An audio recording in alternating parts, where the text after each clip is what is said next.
today's an opportunity for you, I suppose in your words, to give us a bit of a spiel about a little bit about your history, your background, how you got involved in football, the journey that you've taken at the moment to get to this point and playing some really good footy for Richmond. So I suppose first of all we'll start a little bit about your family history. You know, your parents, when did they move to Australia, where are they from, why, and a little bit about them. Yeah, just with my parents. My father migrated to Australia as a 19-year-old. Came to live in Australia just purely to study. His three older brothers were here in Australia, all married and living in one household.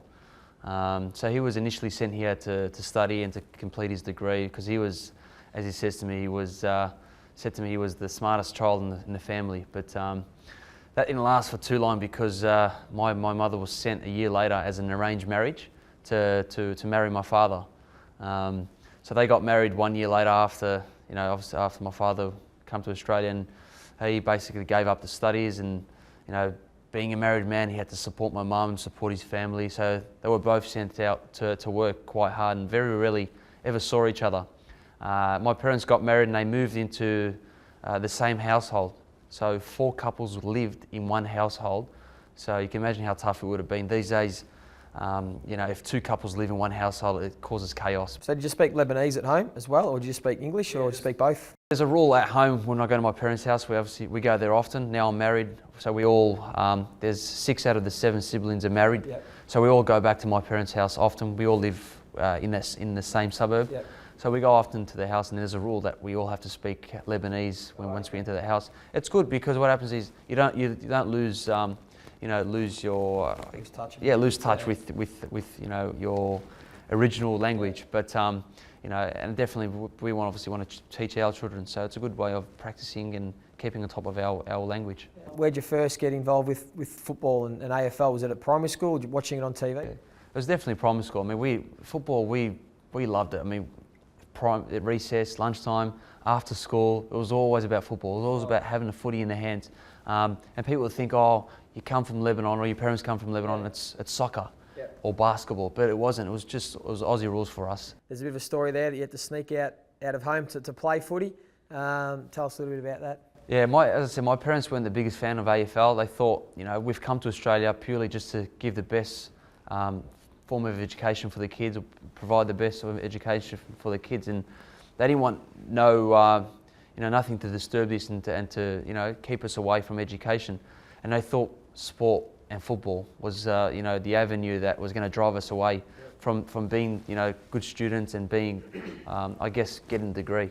But it was the case for my older 2 brothers, and that's why my parents were really strict on us, the next kids growing up, you know, getting involved. But as I said, I had to sneak out for a whole year. My older brother, who was involved in a local club, drove me down to Spotswood Football Club one Friday afternoon and basically dropped me off, and, you know, I was left in the hands of the coach. And that day we had like a mini practice match, and, you know, it was like for 20 minutes, but I kicked 5 or 6 goals in that practice game, and the coach was, you know, was wrapped, I guess. But it wasn't until I told him that, you know, I don't think I can play because my parents won't allow me to play. But he said, nah, leave it to me, we'll work something out.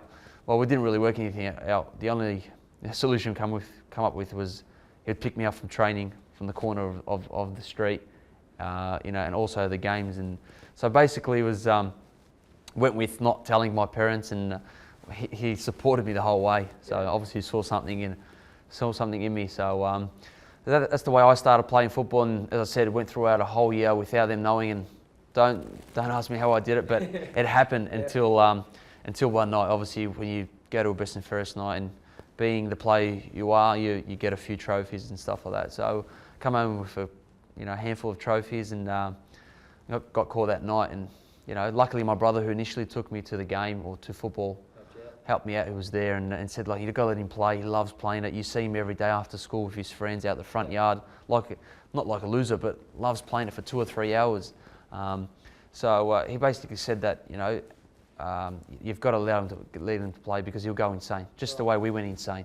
You know, you guys didn't allow us to play, but, you know, we went behind your back and played. But so we kind of come to an agreement and a promise that I was going to play football and do well at school. How did playing football, first of all, help you, I suppose, maybe feel more comfortable in Australia fitting in?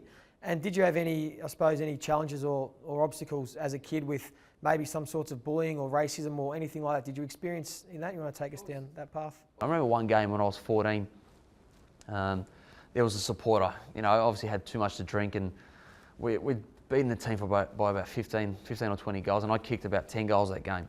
And he was just saying, get off, this and that, because I was running off. The coach was basically doing his thing, taking me off in the last quarter, putting someone who hasn't had much of opportunity.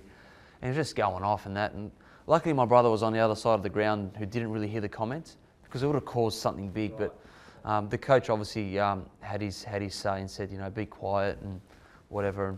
And, it just basically said it's a junior game, and we're here to enjoy football. The only other challenges that I faced was obviously being a practicing Muslim. Yeah. Growing up, in terms of praying and fasting and not being able to drink alcohol and eating halal food.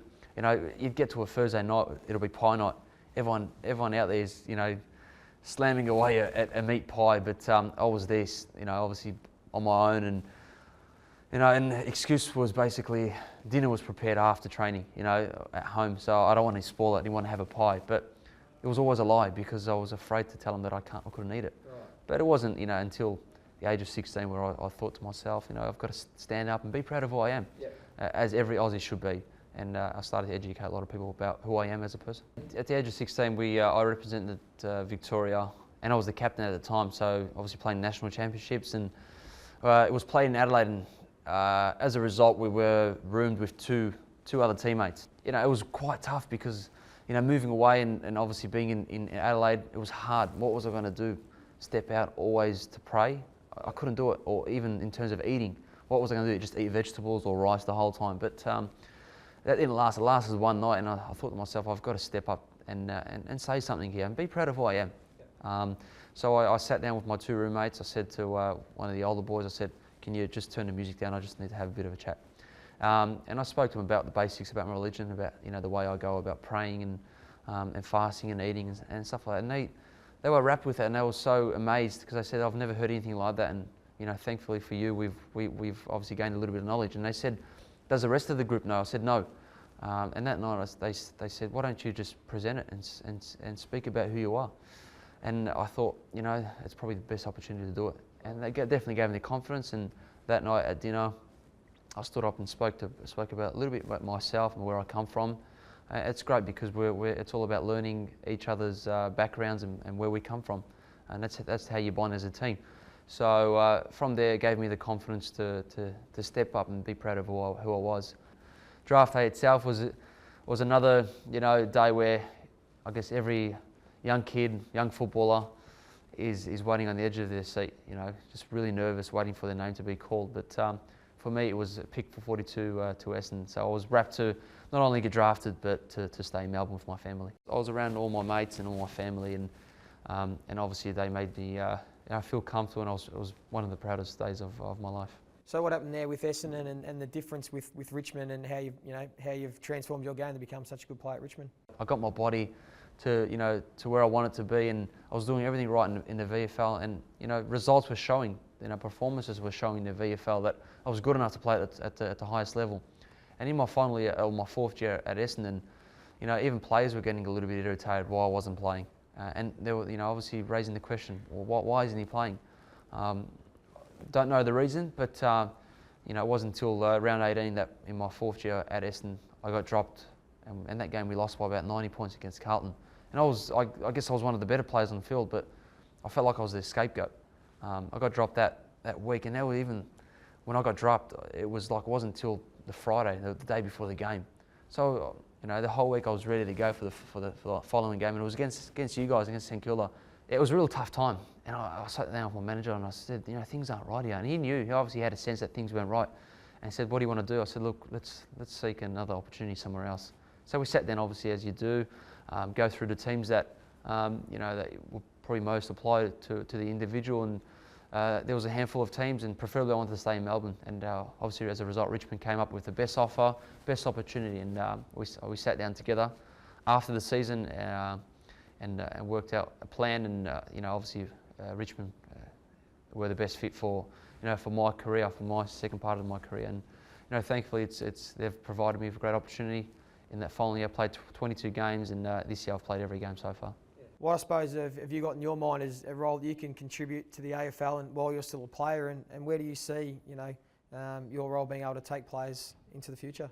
Yeah, from day one when I got drafted, I always wanted to give back to my community. And as every player who, if you're the first Muslim or you're the first African or, whatever it is, you always want to, obviously be the correct role model and give back, because you want to see more Muslims, you want to see more Africans, you want to see more people from different cultures coming into the game. And that's where we want to see the game growing. And see more Muslims growing up and being involved in football. Thankfully, we've got another Muslim, Ahmed Saad in the game, Obviously, he's got another story to tell and quite unique as well. But so we want more, kids from different backgrounds to get involved and to be part of this great game, because it is a game for all, and there's no reason why there shouldn't be more Muslims, more Africans, more Italians, more kids from different backgrounds involved in this game.